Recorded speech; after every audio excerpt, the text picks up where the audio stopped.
To be in the NCAA tournament, our guys have worked very hard to be in a great position, but just really looking forward to the challenge of playing Fairleigh Dickinson, who had a great win last night, did some really good things. Really liked their backcourt, their quickness, their skill, their ability to drive the basketball, and just their overall aggressiveness. They got some interchangeable pieces that are tough to go against with their athleticism and their length. And we're going to have to do a good job of taking care of the basketball on the offensive end, and then be able to contain them while also guarding the three-point line. They hit 7 threes in the first half, which was a big difference going into halftime, and made a couple more after that. But just really, really impressed with Fairleigh Dickinson. Have a really good coach. You can see they're connected on both ends of the floor, and just looking forward to that challenge. Adam?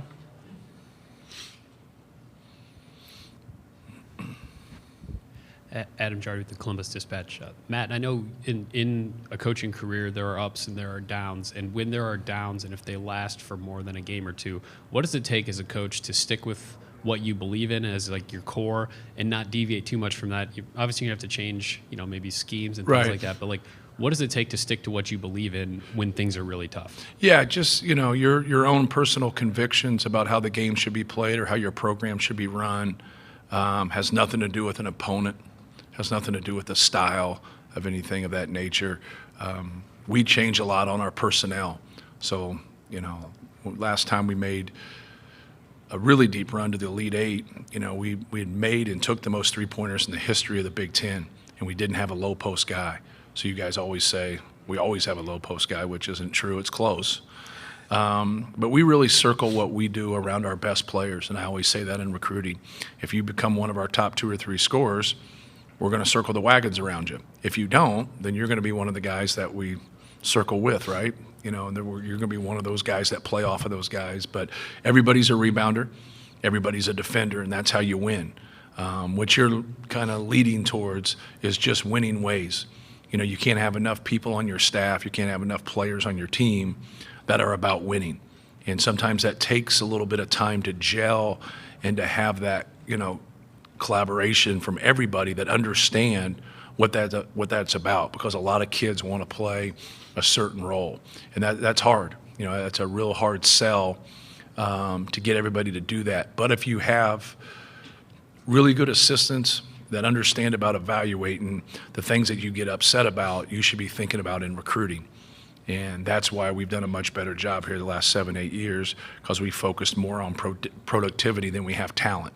Sure, you got to have the ability to play at this level, but how productive you are, is so important. And do you fit at your institution? At Purdue, you got to want to come to Purdue to get an education. You got to want to come to win a championship and sacrifice. And then just trying to stay there.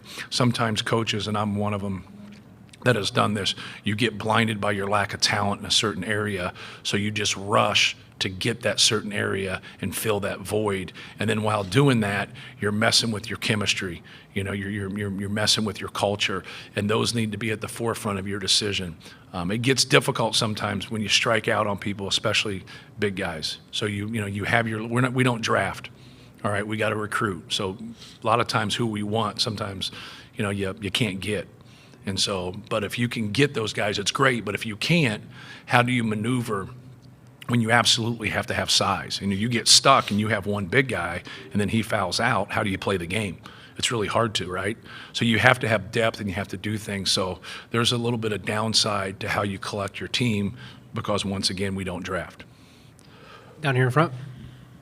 Yeah, Matt, Mark Cannizzaro for the New York Post. Obviously, Zach is used to being the tallest guy in the court. Yeah. What are the challenges, particularly in this game with Ainsley Almanor, Right. who's obviously more of a perimeter guy? Right.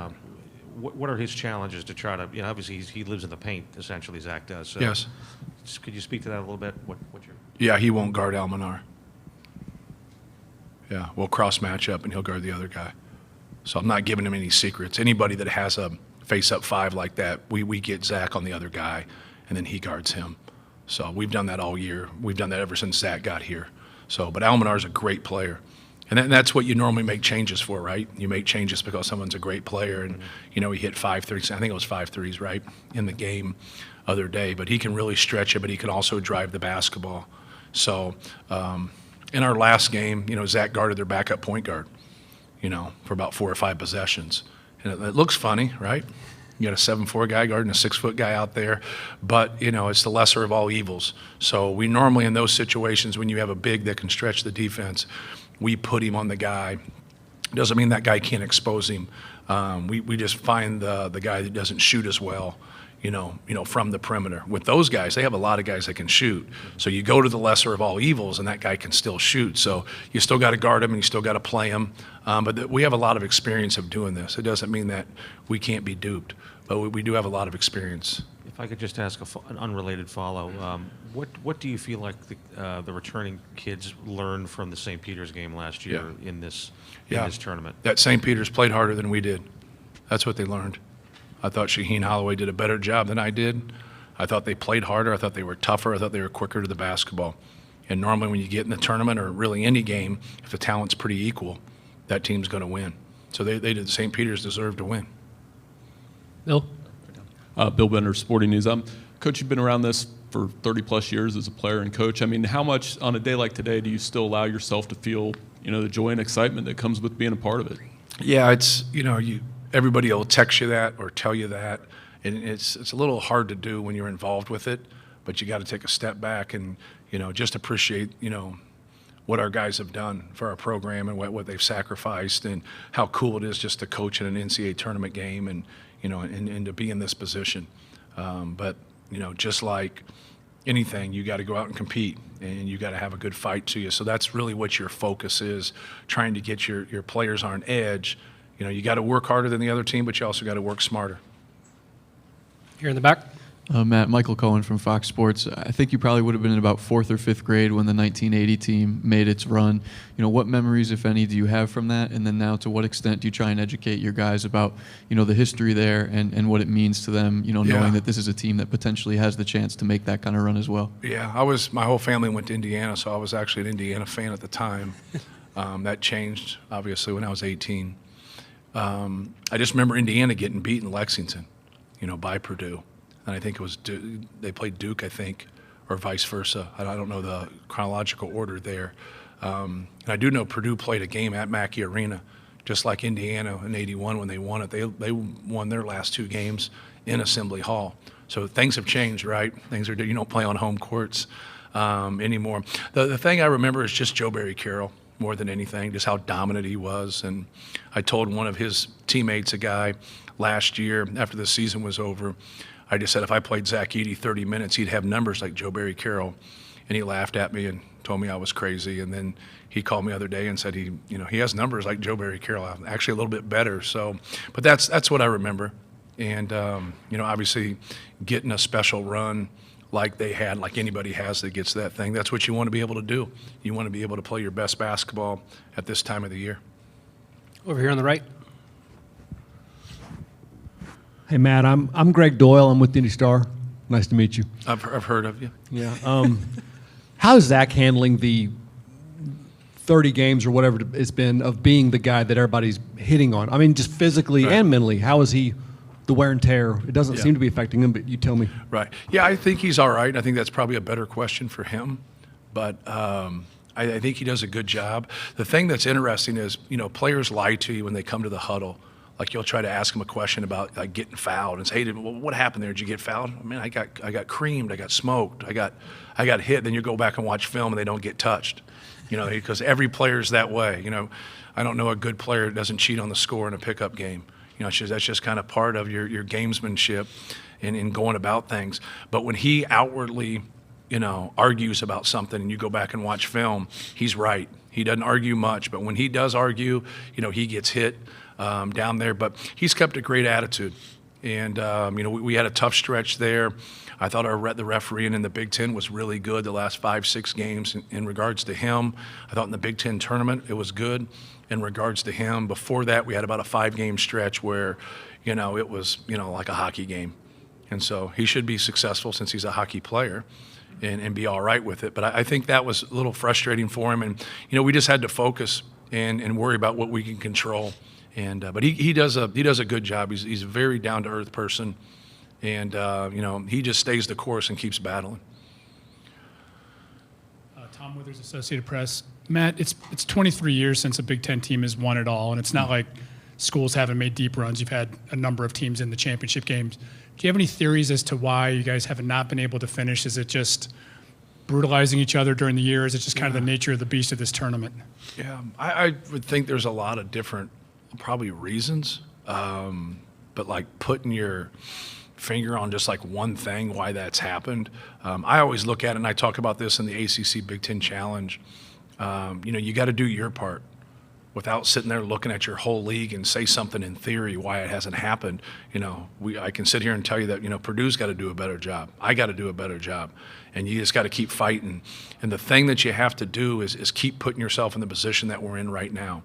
We've been a top 5 seed, I think, for 6 straight tournaments, maybe 7 straight tournaments. So we've put ourselves in really good positions. Just keep doing it. Like, keep fighting. There's a lot of negativity when you lose. You get beat in the first round, you get beat in the Sweet 16, you get beat in the Elite 8, whatever it might be. A lot of that, I wish it was easier.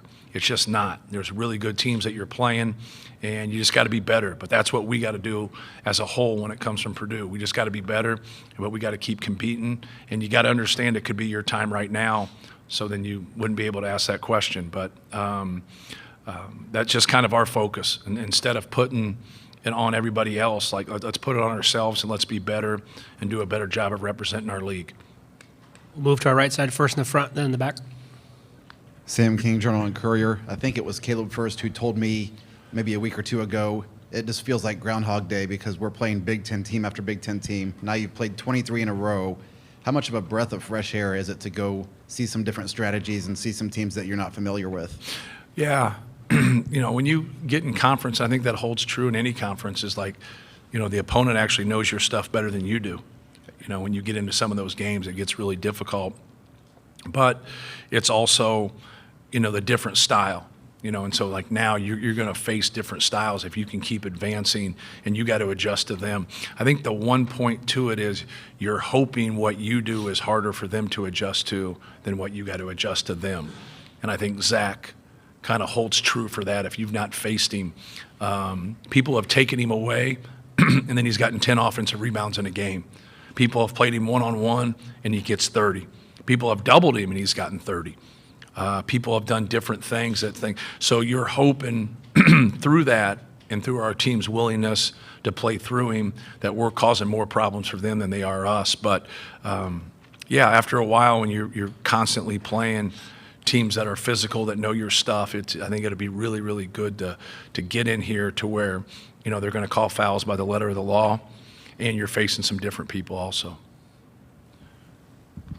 I'm at Michael Presti, NCAA.com. When you have a program whose core value is competing hard, as Purdue's is, how hard was that lesson to learn that in the NCAA tournament stage last year, the other side competed harder? Yeah. And how much of a driving force should that be now? The win or lose, you never let that happen. Right. Well, what's frustrating as a coach is that we played well against Yale, and we played well against Texas, and obviously advanced to the Sweet 16. So there's no red flags that you're not going to step out and take care of the basketball and compete harder than we did.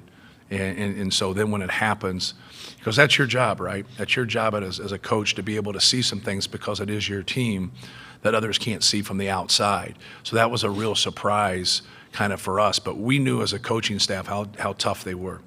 And they actually had played better in the previous games. St. Peter's had played better against Kentucky and played better against Murray State than they had played against us. And but they were tough as nails, man. And so you learn from it. And you never fix that. Like, you never get to where, I always say that about rebounding and taking care of the basketball, the same that goes with toughness. Like, you never get to a point and say, hey, we're tough on tough and we can't be any tougher than we are. You never get to a point and say, hey, we've got the rebounding solved. We're going to dominate the glass by 20 every single game. We got the turnovers solved. We're only going to turn the ball over 6 to 8 times every single game. It's just not the way it is. Different styles, a lot of different factors that go into it. So, you keep going. It's hard to take, but you keep going and you learn from it, and then hopefully you don't let it happen again.